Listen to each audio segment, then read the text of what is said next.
صحت عامہ، تعلیم، معیشت، سماجی استحکام اور قومی ترقی بڑا چیلنج۔ کشمیر نیوز چینل کے پروگرام قائد کا پاکستان ہماری پہچان پاکستان میں خوش آمدید۔ آج ہم ملتان میں سینئر ایڈوائزر ٹیکس کا جناب حسن بلال شیخ صاحب کے ساتھ آپ کے آفس میں موجود ہیں اور اپنے پروگرام میں آپ کو خوش آمدید کہتے ہیں۔ السلام علیکم سر۔ وعلیکم السلام جی، کیسے ہیں آپ؟ الحمدللہ جی، آپ خیریت سے ہیں؟ ٹھیک اللہ ٹھاک تعالیٰ کی رحمت سے۔ سر ہمارے دیکھنے والے ناظرین کی آگاہی کے سلسلے میں آپ کا تعارف؟ میرا نام ہے جی حسن بلال شیخ، جی۔ میں ملتان سے بیسیکلی بلانگ کرتا ہوں اور بس مختصر تعارف یہی ہے۔ سر اپنی ابتدائی تعلیم کے بارے میں کچھ آگاہی فراہم کریں۔ میری جی پیدائش ادھر ملتان کی ہے، جی۔ سن 93 کی۔ اس کے بعد اسکولنگ بھی ادھر ملتان سے ہی، پرائیویٹ اسکول سے۔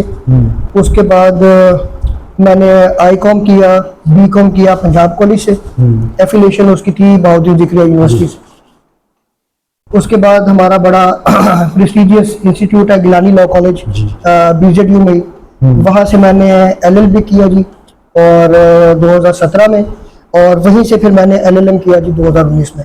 ماشاء اللہ۔ اور اس سے یہ ہے کہ کام کے حوالے سے یہ ہے کہ میں ہم بعد میں آئیں گے سر۔ قائد کے پاکستان میں آپ کو آپ کی پہچان نظر آتی ہے؟ یہ آپ کا بڑا ٹیکنیکل سا سوال ہے اور بڑا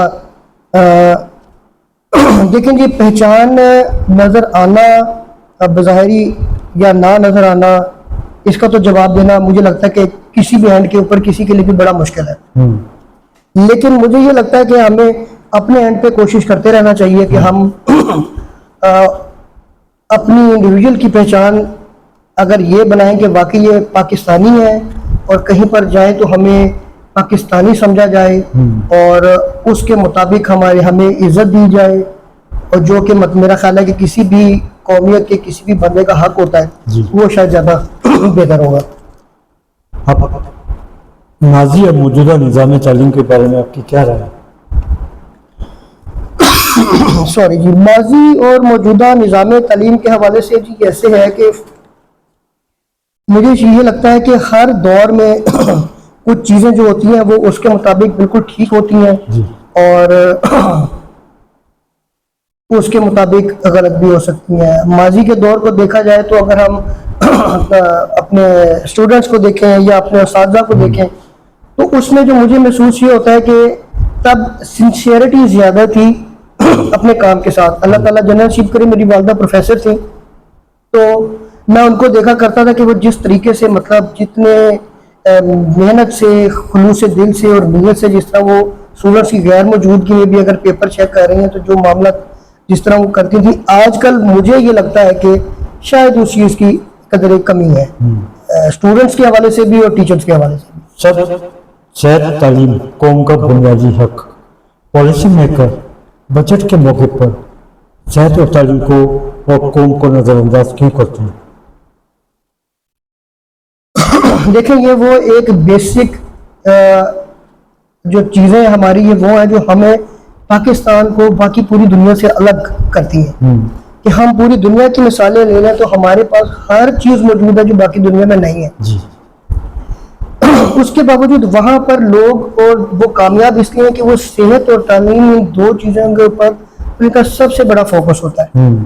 ہمارے یہاں پر یہ دونوں چیزیں ہمیشہ سے نیگلیکٹ ہوتی آئی ہیں اور آج تک بھی ہوتی آ رہی ہیں، اور اب تو یہ کہتے ہوئے بھی ڈر لگتا ہے کہ امید ہے کہ شاید کبھی چیزیں ٹھیک ہو جائیں۔ اپنے اینڈ کے اوپر پرسنلی اگر کوئی بندہ اپنی ان دو چیزوں کو ٹھیک کرتا ہے تو وہ کچھ بہتر نکل جاتا ہے، ادروائز اوور آل کوئی نظام نظر نہیں آتا۔ پاکستان میں پرائیویٹ تعلیم کا راج رٹا سسٹم، نئی نسل کا کیا مستقبل نظر آتا ہے آپ کو؟ لیکن پرائیویٹ ادارے ہونا مجھے نہیں لگتا کہ کوئی بری بات ہے، اوکے ٹھیک ہے، لیکن اس تعلیمی ادارے کو بینک بنا دینا یا اس کو پیور کاروباری بنا دینا وہ کچھ غلط ہے۔ اس میں پھر یہ ہوتا ہے کہ اس میں کسی ایک کا قصور نہیں، وہ پھر ڈیپینڈ کرتا ہے کہ جو بندہ مطلب کما رہا ہے اس کی جیب کیا اجازت دیتی ہے۔ کہ کسی کے بچے گورنمنٹ اسکول میں پڑھ رہے ہیں، وہاں پر ہمیں جس طرح ابھی پچھلے سوال میں ڈسکس کیا کہ تعلیم کے اوپر اس طرح نہیں توجہ دی جاتی، جو پرائیویٹ میں نکل جاتے ہیں وہ ذرا اچھے نکل جاتے ہیں. ہاں اگر وہی تعلیمی نظام کو بہتر کر کے پرائیویٹ اور گورنمنٹ کوئی نصاب سیم کر دیا جائے، کوئی چیزیں بہتر کر دی جائیں، تو مجھے لگتا ہے کہ شاید الٹیمیٹ جو ہمیں آؤٹ پٹ چاہیے وہ آج کل دیکھنے میں آ رہا ہے تعلیم کو سزا، امتحان کو انتقام اور سوال کرنے والے ذہن کو دبایا جا رہا ہے. اس عمل میں ملوث لوگوں کو باہر نکال کر نظام تعلیم کو کیسے فعال بنایا جائے؟ دیکھیں اس عمل یہ جو لوگ پالیسی میکنگ کرتے ہیں، جو ایسے جن کے پاس کچھ ایسے عہدے ہیں، یہ ان کو چاہیے کہ وہ کچھ سنسیئرٹی کے ساتھ ان چیزوں کو کچھ بہتر بنائیں تاکہ جو اس کے اندر لوپ ہولز ہیں وہ ختم ہو. ادروائز جو بندہ جس سسٹم میں جاتا ہے وہ بجائے سسٹم کو بہتر کرنے کے کچھ عرصے بعد آپ دیکھتے ہیں کہ وہ خود اس سسٹم کا حصہ بن جاتا ہے. اس لیے ہمارے یہاں پر کتنے سال ہو گئے ہم سنتے ہوئے آ رہے ہیں، میرے سے شاید ڈبل عمر کا پاکستان ہو گیا، لیکن ابھی تک وہ چیزیں ہمیں یہی دیکھتے ہوئے آ رہے ہیں کہ جی بہتر ہو رہی ہے. ہمیں کوئی ایک ایسی چیز نہیں ہے کہ میں کہہ سکوں ہاں یار یہ بہتر ہو چکی ہے. آپ کے خیال میں نظام تعلیم اور صحت کو کیسے فعال بنایا جائے؟ دیکھیں یہ مجھے لگتا ہے کہ گورنمنٹ کے ریٹ کے اوپر چیزیں ہوتی ہیں. گورنمنٹ کوئی بھی گورنمنٹ ہو اگر وہ اس سنسیئرٹی کے ساتھ کہ عوام تک انہوں نے کوئی چیز ڈلیور کرنی ہے تو یہ ان کے اینڈ کے اوپر دیکھیں، یہ جب ایک ہائی لیول کے اوپر اس کی پالیسی میکنگ ہو اور گراؤنڈ لیول کے اوپر اس کی امپلیمنٹیشن شروع ہو جائے، یہ اس حد میں یہ آپ کی طرف سر واپس آتے ہیں. پہلے ٹیکس اور پھر لا، رجحان کیسے پیدا ہوا سر؟ اچھا یہ میرے اوپر جی اللہ تعالیٰ کا خاص کرم تھا کہ میری لیگیسی ہے 50 ایئرس کی. میرے دادا جی اللہ تعالیٰ ان کو جنت نصیب کرے، شیخ اعجاز احمد نام تھا ان کا. وہ کچھ جو سینئر اور بڑے شروع کے ملتان کے جو ٹیکس کنسلٹنٹس تھے ان میں سے تھے.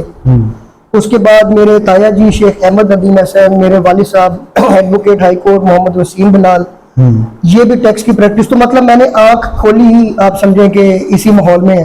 تو وہ لیکن کسی قسم کا پریشر نہیں تھا، یہ ایک بڑوں کو دیکھ کے جس طرح کا شوق تھا، ایک پیشن تھا کہ جس کو پھر پروفیشن بنایا. تو اگر ماضی کی بات کی جائے تو ماضی میں جب آپ نے اپنی پریکٹس کا آغاز شروع کیا تو آپ کے استاد محترم کون تھے؟